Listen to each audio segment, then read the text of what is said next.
Okay, I'd like to call this meeting to order, and I welcome everybody to it. I apologize for my video. We'll hope I can stay connected. I have a motion. We need a motion to adopt the minutes from the February 24th meeting, which were attached. I presume everyone has read. So moved by Dave Jenkins, seconded. Trudy Canellis has seconded that. Would you like to call the vote, please, then, Carolyn?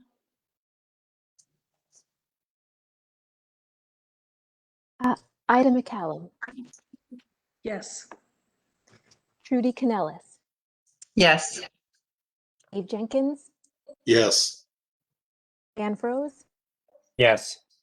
And Councillor Martin. Yes. 5-0, the motion is carried. Thank you. Does anyone have to disclose your pecuniary interest or the general nature thereof?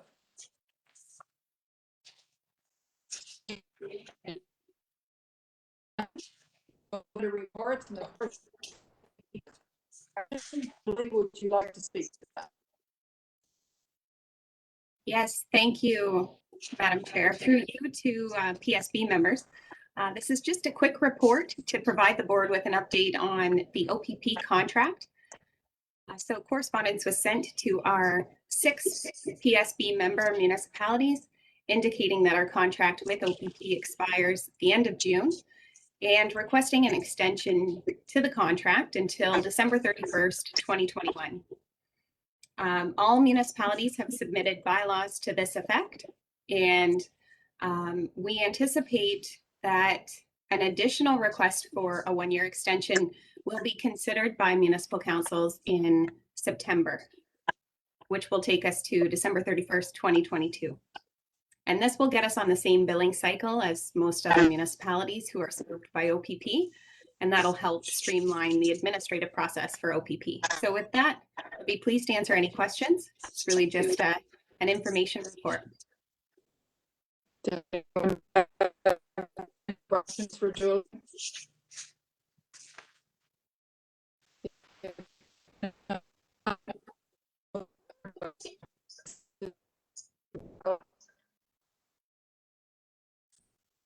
So I'll just jump in and clarify that the motion would be to receive and file that report. Yes. Do we have a mover? I'll move it. Thank you, Ida. A seconder? I'll second it. Thank you, Dan. Call the vote, please, Carolyn. Ida McCallum. Yes. Trudy Canellis. Yes. Dave Jenkins. Yes. Dan Froese. Yes. And Councillor Martin.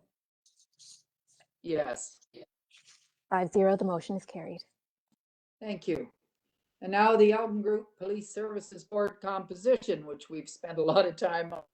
Julie, if you'd like to report on what that has happened.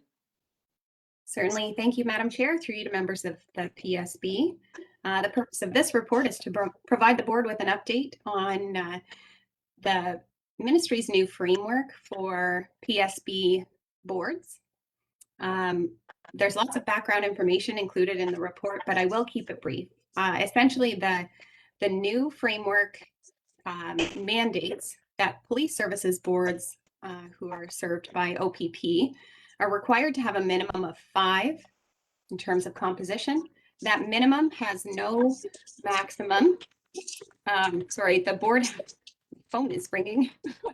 The board has no maximum amount identified, but 20% has to be community representatives and the other 20% has to be provincial appointees. So long story short, and it's included in the report, Elgin's current composition meets the minimum requirements under the new guidelines. And as such, Councillor Martin, or Mayor Martin, and Vice Chair Ida McCallum and I visited all of the 6 municipal councils, provided them with an overview of kind of what works well for in terms of the current composition for the PSB board. We had some open back and forth questions and an answer period with each of those municipal councils, and requested that they provide a resolution indicating their support for either status quo or another format. And we've received confirmation from all 6 municipalities that current composition seems to be working. Let's keep it status quo. And as such, on behalf of those municipalities, I have submitted the composition through the ministry provided form. So we're all set to go in terms, we're just waiting for the ministry to give us the green light, which I suspect would happen in September or October. There's a bit of work that will have to happen after that because the current board will dissolve and a new board will be created. I presume it will be the same membership, though we'll have to develop all new bylaws, pass all new bylaws, and figure out the process in accordance with information that is provided by the Solicitor General's office. So we can all look forward to, I think, a busy fall. I'd be happy to answer any questions you might have. Just one comment, Julie, that I have, and that, I mean, I think the municipal ones, the local ones are easy to appoint. Hopefully the province moves quickly to reappoint, you know, Dave and Trudy, so that we don't have to wait like we did the last time. That's an interesting point. If I can just comment that I sit on the Association of Municipalities of Ontario, OPP, advisory board. So I can certainly relay that feedback. That's something that hasn't come up yet, the importance of timing following the ministry's approval of the composition. So I'll share that. Does anyone else have any questions for Julie on the fact that we're going to have this composition remaining? The only request we did have, a couple of the councils have requested that we relook at how the pay, et cetera, the financial list for our board itself. And at some point, I'm assuming, Julie, at some point before the end of the year, we would look at that. Yes, certainly will. So we need a mover and seconder to receive and file this report. I'll move it. Thank you, Ida. Seconder, Dave. Call the vote, Carolyn. Ida McCallum, Yes. Trudy Canellis, Yes. Dave Jenkins, Yes. Dan Froese, Yes. and Counselor Martin. Yes, 5-0, the motion is carried. thank you. And our next one is the board communication strategy, and I'm going to turn that over to Julie again. Thank you.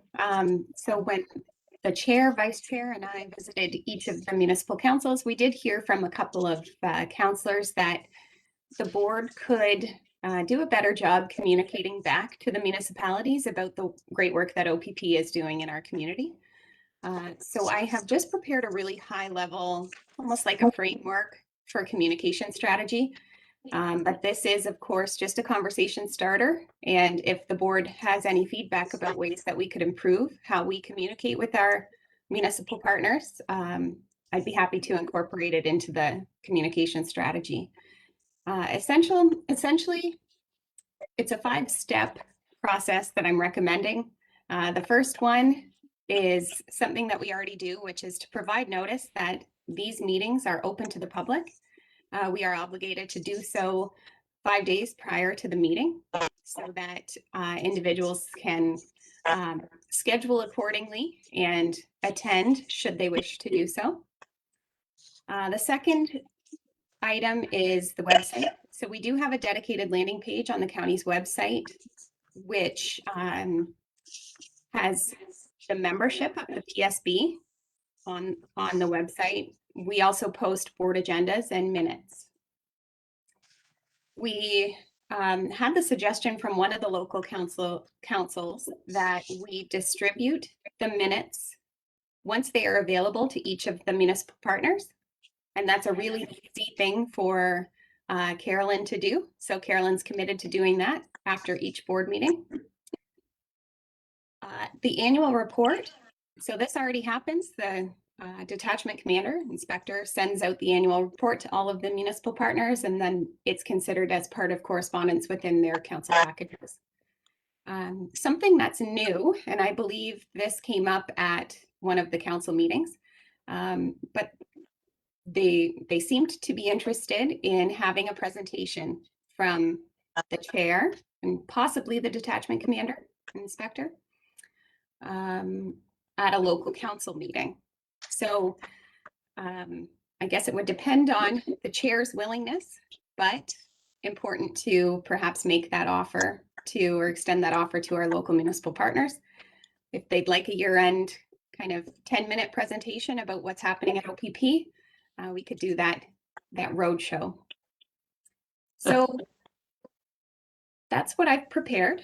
Open to any feedback or comments or other suggestions, and also available for any questions. I'm sorry, I laughed when you said roadshow. It feels like it at times, but yes, go ahead, Mike. Just from our perspective, that's something we'd be glad to participate in, and we have done that previously, depending on the council of the day in certain municipalities, and it has been a kind of an annual report, so we would certainly be willing and open to participating in that in the future. Thank you, Mike. Well, I know Central Elgin, you've always come to Central Elgin and reported. I know that. Neitha, I'm quite willing to go as chair at this time. I'd be willing to go with you.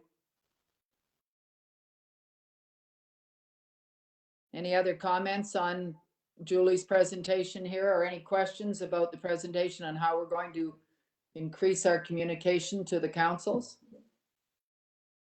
Mike?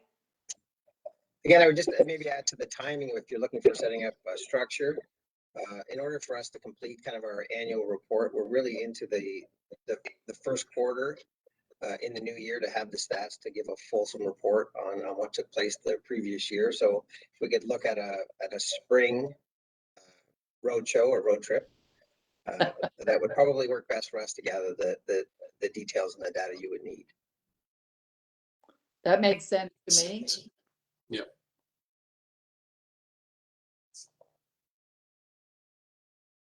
Because often they used to report on the budget expectations as well when they came. So Julie, do you want a motion to adopt this as our plan for communication? I think just a receive and file is okay. And a lot of these steps are in place right now. It's just a matter of having it documented. So just a receive and file is fine. All right. I need a motion then to receive and file this report. Dave is moving. Seconder? Rudy. Thank you. Call the vote, Carolyn. Ida McCallum, Yes. Rudy Canellis, Yes. Dave Jenkins, Yes. Dan Froese,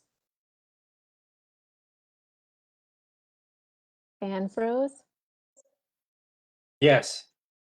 and Counselor Martin. Yes. 5-0, the motion is carried. Thank you. Now we're going to Julie again, this time your board compensation review, which is the one I mentioned earlier. Great, thank you. And it is unusual to hear and receive so many reports from me today for these meetings, but lots on the go. As part of our tour or municipal presentations that we made with respect to board composition, we did receive feedback that compensation for police services board members did seem high. And this was actually part of the Township of Malahide's resolution that they sent back to the county. And the resolution is included for your information in the board package. So I propose that as a next step, I will reach out to our Zone 6 partners and request information about board member composition, and then report back to board members and work through the process from there. So this is just a preliminary report to signal to those municipalities who wanted us to undertake a review of compensation that we will get the ball rolling. Happy to answer any questions. Any questions for Julie on this? There were two councils who actually, someone mentioned it at them, but it's interesting how little it would mean to their police services contract. But anyway, it is what it is. So are we all okay with Julie just contacting the other Zone 6 ones and finding out what they're doing? Yes. Yes. Yes. Thank you. Julie, you need a mover and a second to have receive and file. That's right. Okay, I need a mover to receive and file. I'll move it. Julie's report. I'm sorry, was that you, Ida? Yes, it is. Sorry. Thank you. I'll second it. Thank you, Dan. Call the vote then, Carolyn. Ida McCallum, Yes. Trudy Canellis, Yes. Dave Jenkins, Yes. Dan Froese, and Counselor Martin. Yes. 5-0, the motion is And carried. now, thank you. We're going to give Carolyn a chance now to present. So Julie can have a break for a moment. And this is on the community safety and well-being plan and where it stands at present. Go ahead, Carolyn. Thank you, Madam Chair. So through you to the board, as required by the Police Services Act, every municipal council must prepare and adopt a community safety and well-being plan. The municipalities in Elmer, Elgin, and St. Thomas have been working together to develop a shared community safety and well-being plan. Elgin County has been designated as the project lead, and a consultant, Jennifer Kirkham from Mischievous Cat Productions, has been hired to support the plan development. So the plan will outline how we, along with our community partners, can work together to make our communities safer and more inclusive places where all residents can thrive.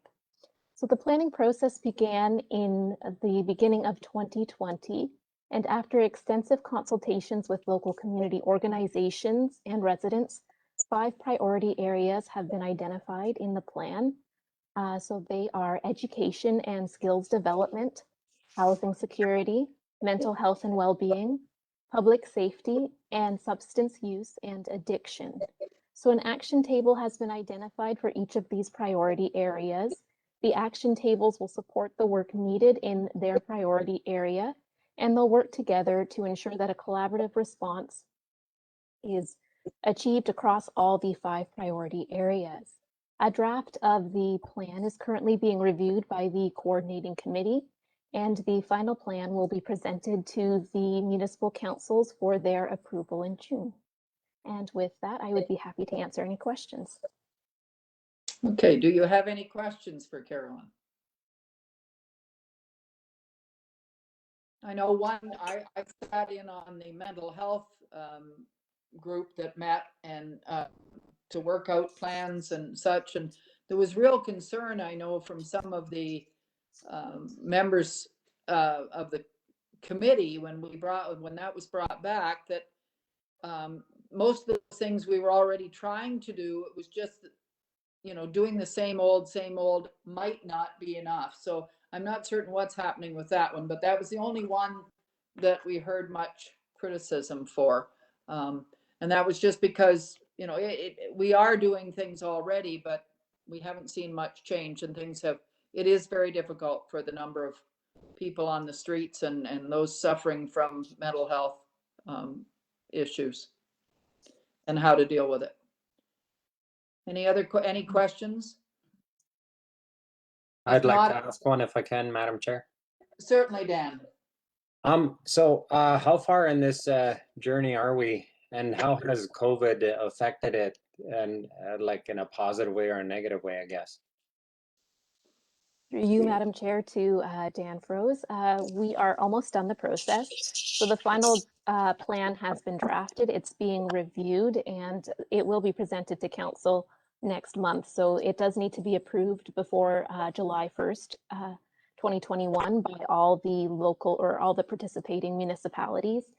And COVID has in some ways benefited the plan. A lot more people have been involved because our meetings have moved online. So we've seen a lot of community partners involved, which has been great.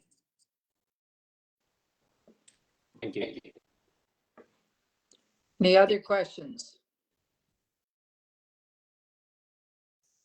I will say Jennifer's done an excellent job leading us through it because it's been a very complicated plan to work out, and we've done a lot of public engagement, which is very important. Okay, I need a mover and a seconder to receive and file. Oh, I guess it's, yeah, it's receive and file again. Sorry for information. Do I have a mover, please? Dave? So moved. Thank you. Seconder? I'll second it. Thank you, Dan. Call the vote, please, Carolyn? Ida McCallum, Yes. Trudy Canellis, Yes. Dave Jenkins, Yes. Dan Froese, Yes. Councillor Martin. Yes. 5-0, the motion is carried. Thank you. Mike, we didn't forget about you. It's your turn now to tell us about the things that we often are very interested in here. Thank you, Madam Chair. Just before I get into my report, maybe we could just take a quick moment to introduce all the OPP faces that you see on your screens today. And I'll just start with Staff Sergeant Mark Lucas, who we see center screen. I'm not sure where he shows up for you. Currently, he's the detachment commander in Chatham and is also one of the interested members in the detachment commander process here. So he's taking this opportunity to observe the board and the detachment commander's report today. With me, of course, you know, Jeff McNorgan is here as well. Jeff has taken over the role of detachment sergeant. And in front of the board, I'd like to thank Jeff for his 9 months as the acting staff sergeant here at Detachment. I know you're all well aware of his hard effort and work that he put in during that time.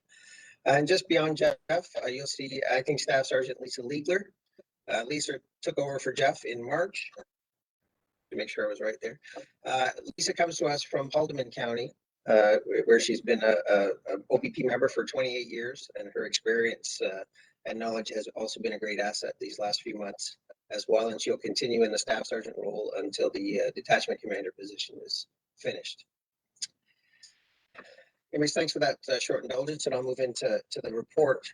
I'll get into the submitted detachment commander stats to speak of. The public complaints section, you'll see that there's zeros recorded there, which is always positive to see from the detachment perspective. In our intelligence-led policing or crime abatement strategy numbers, as you'll see, if you compare these to our last report, these numbers continue to increase at detachment. And this also speaks to something in our action plan that I'll mention a little bit later, but it's nice to see those numbers increase as far as our efforts and total charges. The positive there is certainly where we want to see things going. Patrol hours, 583. And again, these stats all represent January to March. 9.5 hours of foot patrol was certainly limited due to COVID and officer engagement in the community, and 14.25 hours of school patrol hours. Some staffing updates in the bottom.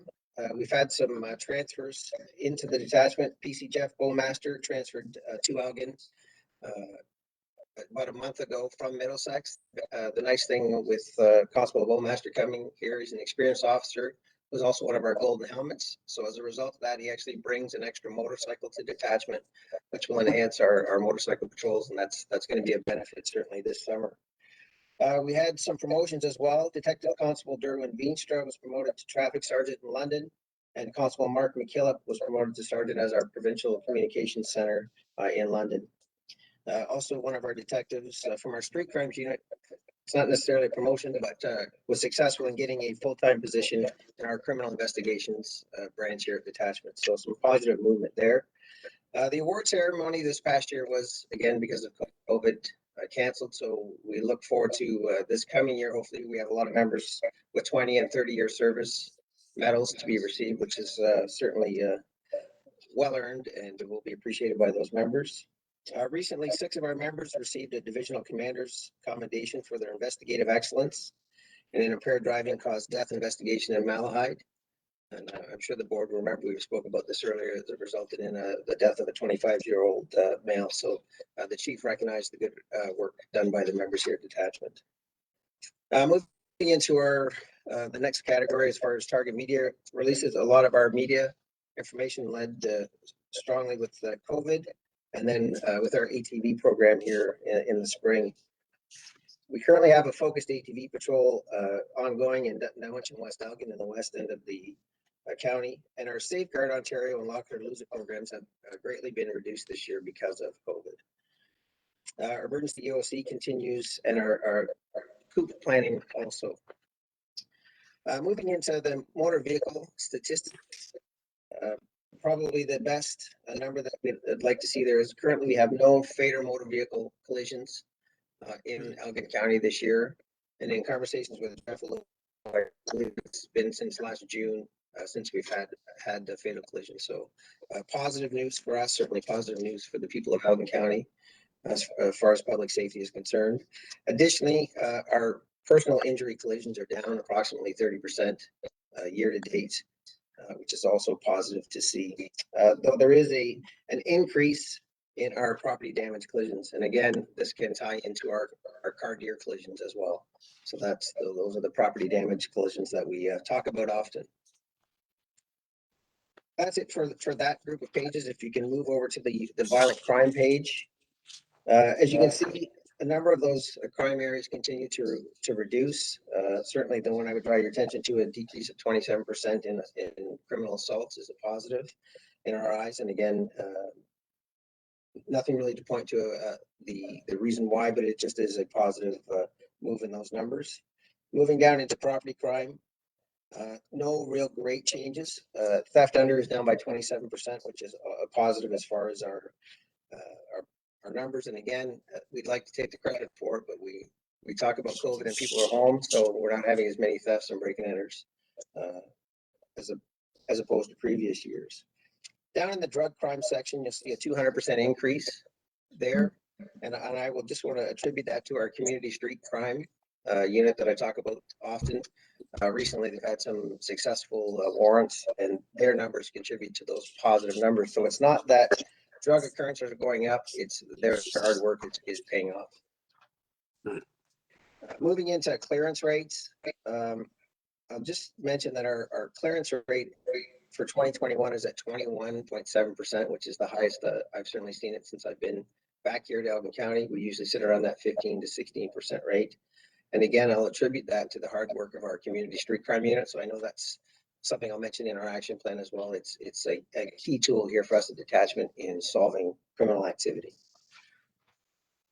Just going to ask Jeff to give you a little update on our MCERT program that we started a few months ago. Jeff kind of had ownership of this from the beginning, so he's just going to provide you a little update on how the program's working here at Detachment.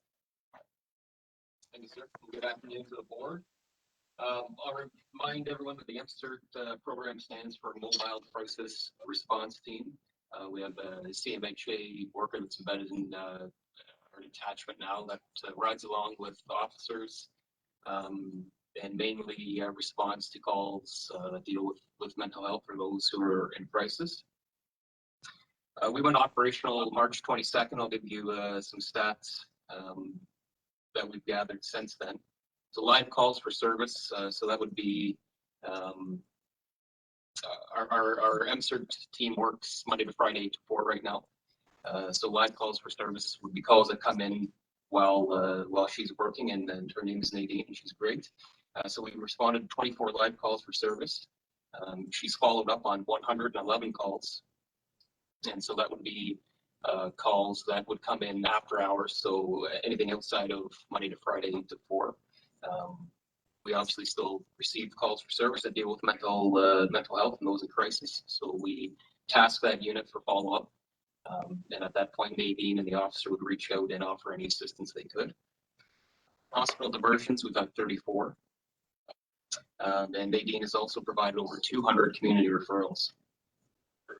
And if I may, I'll just read a little excerpt from an email that was sent to us from Nadine's manager at CMHA. And she says, I was speaking with Nadine this morning, and she shared a story where she attended a live call.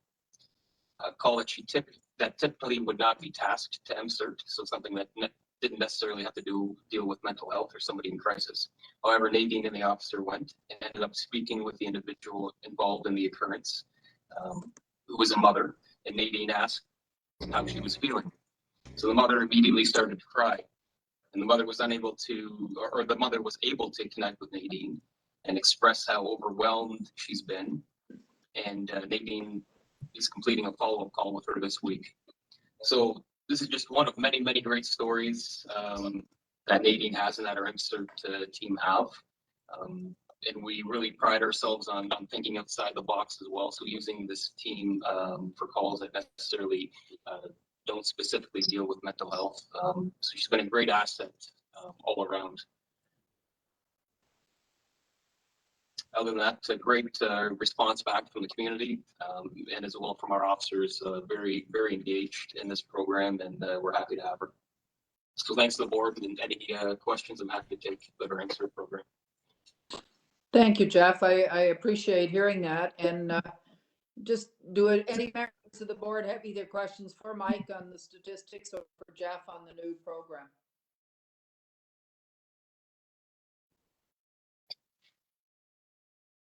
No, it's Just good to a hear couple that more it's things. Yes, go Sorry. ahead. No, I was just gonna say we have just a couple other things to report, Madam Chair, and then we can certainly take any other questions. Okay, go ahead with the rest of your report.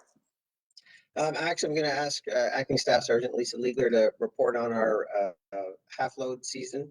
I know this certainly for those of you in the farming community in our east and west is always a kind of a big political issue. So I'll just let Lisa speak to our half-load initiative this spring.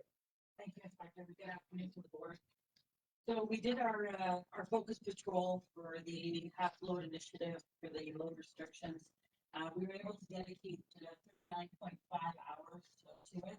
7 provincial offenses notices were served, and there were multiple warnings that were issued to the offending drivers. Thank you. I assume you still have, the county had given you some special transferable weight systems, correct? That's correct. We still have the scales that the county was able to secure for us. We also bring in members from our Highway Safety Division to assist in that enforcement. And some of those people are, without knowing the exact term, are truck inspectors. So their skill set is greatly appreciated here in the county. So they bring in their skill set to assist with that enforcement. Thank you. Thanks, Lisa. Just a couple other points, just to make the board aware. I think in the last meeting I indicated we were trying to get ATVs secured for the detachment. We have been able to secure 2 ATVs here permanently. We're working on training more operators and continue with our focus patrols in the west on the rail lines and some other areas where we're getting extended, or I should say extensive complaints of trespassing. So our report is ongoing, and hopefully in the next board meeting, we'll have some final numbers on where that's going. We continue on with our summer planning. Some of that is certainly waiting to see what is going to happen, certainly by the province as the summer moves on, and then what the municipalities individually decide to do with beaches and public areas. So we're planning, but we're a little tentative with our plans, and that we have to kind of respond last minute as to what the need is going to be. I can let the board know that this upcoming long weekend, we do have extra measures in place to address what we believe, based on the weather, will be a busy beach type weekend. So we will have upped our response this coming weekend. Just move on to the action plan. I know I did send it out to everybody yesterday. I just received it finally. There has been a delay based on COVID in getting these reports out. As you can see, it's the 2020-2022 action plan, which also falls in line with the OPP strategic plan. So this is our local detachment plan based on the broader OPP plans for the future. I can certainly answer any questions that anyone has specifically, but I just want to point to a couple of highlights which tie in with some of the work that the board has been doing, that we've been doing collaboratively so far, even though we're already a year into this plan. I'm just going to skip ahead to the action plan commitment summary. So 2 of the points there are our collision reporting center, which are underway, which we started, as well as our MCERT program. So some of those Things are already in the works and moving forward. Also in the crime section there, you'll see that our crime abatement strategy was one of the things that we wanted to increase to promote public safety. And based on the report from today's detachment commander's report, you'll see that those numbers are increasing. So our efforts are certainly heading in that direction. As far as crime, moving into the next sections, we are continuing to use our community street crime in regards to property crimes. And in that regard, move forward. Our roadway safeties and trailways continue with the same, our big four, our marine, and now with our ATV patrols. So that's just kind of a quick shot of a few pages, unless someone, Madam Chair, had specific questions about the action plan. And this will get shared. It will come in a hard form, cover format. It will share with the board and with the municipality so that they do have it. Thank you, Mike. And thank you, Lisa, for your report as well. Questions for Mike or Jeff or Lisa? Dave? Mike, I'm just wondering, given the spring and farm machinery on the roads, has there been any incidents or concerns with others using the highways behind farm equipment particularly, or anything along that line? There hasn't This been year? anything, and I know we do get those. Certainly, it's ties right in with planting and harvest season, and so far there really hasn't been anything that has stood out this year. No, I was just wondering because I know there has been at least one fatality, and I think it was up in Perth or Wellington, somewheres in there, if I remember correctly. But I just wanted to ask. I did have some people approach me and with questions about how, when an accident occurs, how are towing companies brought in to activate and towing, and I'm just wondering if you could probably explain that to us. I'm a newbie, so I don't know. Certainly. So how the process works for us is the officers would attend a collision. And we'll just use an example of a two-car collision at an intersection.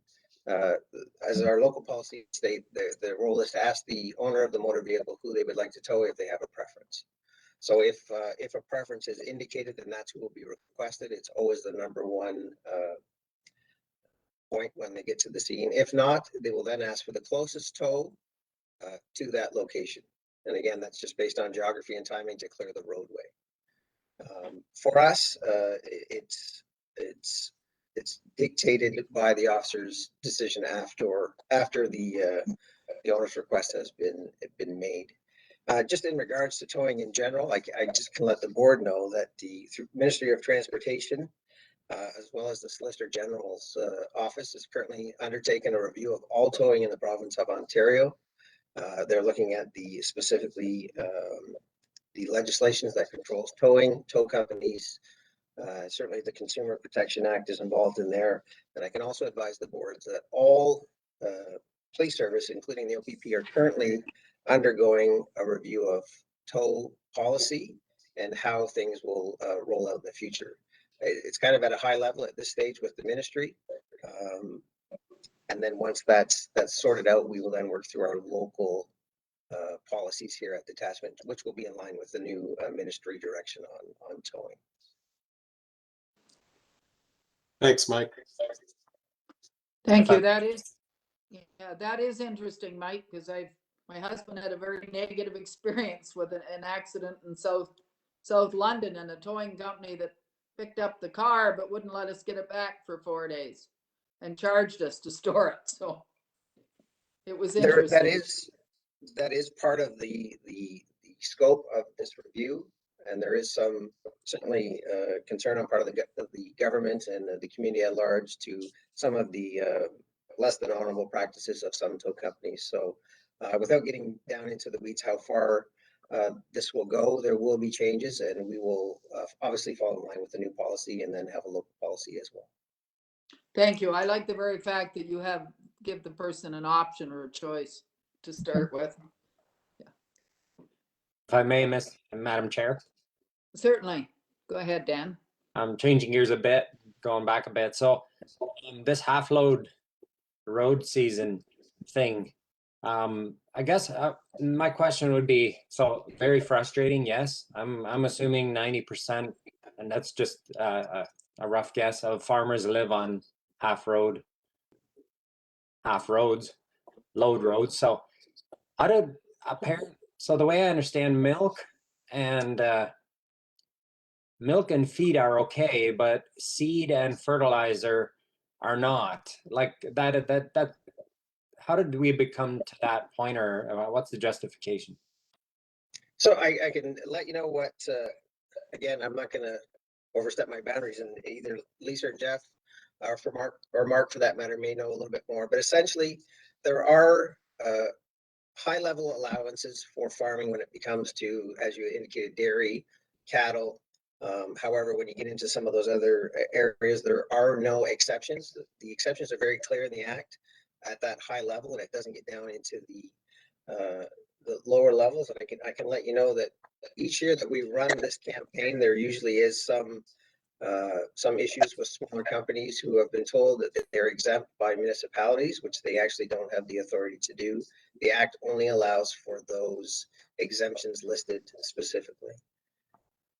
So our hands are essentially tied with the way the Act reads and the fact that there are no exceptions.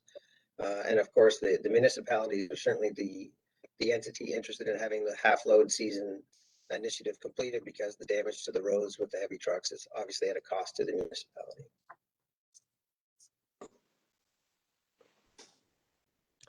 Any other questions?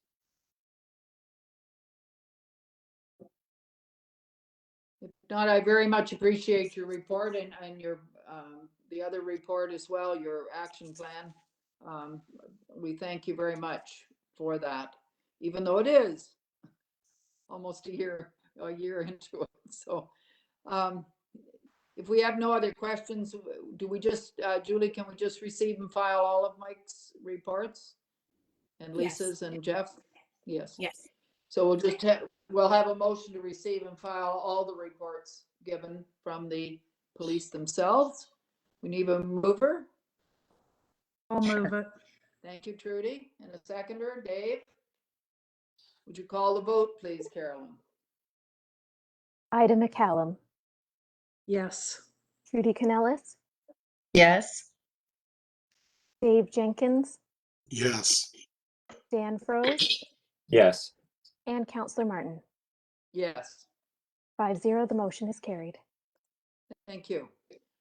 Now we're moving on to the Ontario Association of Police Service Boards Spring Conference and Annual General Meeting, May 26th to the 28th. And I don't know about you, but I got really confused over this one because I had received 2 Zone 6 meeting invites for the Wednesday and the Thursday and had booked those in. And I don't know if the rest of you received those or what happened. But Julie, do you want to speak to the conference?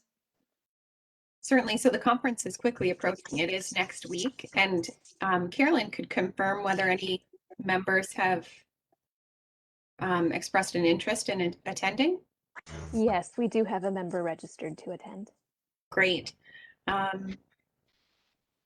So it's a different format this year. It'll be interesting to participate virtually. But if there are other members who are interested, there's more information on the OAPSB website. And Carolyn and I can share more information if you would like to attend. We can get you registered. Otherwise, the member who is attending could report back at your next meeting. Was there anything that I missed, Madam Chairman? Chair? I don't believe so, no. Okay, good. I appreciate the fact that someone is going. This is a rough time of year for some things. I feel a bit overwhelmed today because I've had 3 public TV and radio interviews over beaches and water, right? So trying to fit meetings in between at the moment. Does anyone else have any questions? It will be interesting to see it being done virtually and see what happens. It's hard when it's over 2 days. I just don't have the internet connection, as you can tell today. It works very well for that. Is there any other item of business? Any new business? None. I don't believe we have any closed sessions. So the next meeting, should we determine the date of that, Julie, before we adjourn? Yes. So it should be quarterly. So Carolyn, did you have an idea of when the next meeting would be? That would depend when the next commander's quarterly report could be prepared for. Oh, right. So we could, perhaps it's best if we send out a doodle poll once we have more information, a little closer to, once we've had a chance to connect with the new detachment commander and figure out when an agenda could be prepared. How does that sound? Yeah, should we let the board know when the detachment commander interviews are going to be? That might be something they would be interested in knowing, so. Yes, I sent out an email to that effect. Yeah, Okay, thank you. you're welcome. So we're going to, is that acceptable to everyone that we wait till after, till we get a doodle poll out, till we know when we can have the report ready? Yeah. Sounds good. Everybody Yep. okay with that? Sounds good. Yep. Okay. All right, then I don't see anything else here that we have to do at the moment, so I need a motion to adjourn. Moved by Dave. Seconder. I'll I will. second it. Okay, Dan or Ida, you choose. They both came in. And call the vote then, Carolyn. Ida McCallum, Yes. Trudy Canellis, Yes. Dave Jenkins, Yes. Dan Froese, Yes. and Councillor Martin. Yes. 5-0, the motion is appreciate carried. every- Thank you, Carolyn. I appreciate your work. I keep cutting you off on that one. Thank you very much, all of you, and I'm sorry about my internet. Today does seem to be a bad day, and I'm not certain why. It's been fine other days, but not today. So thank you very much. We appreciate it. And Michael, will this be your last report? Yeah, likely it will be my last report, but you'll still get to see me at the next meeting. Either way, I'll be here. So Okay.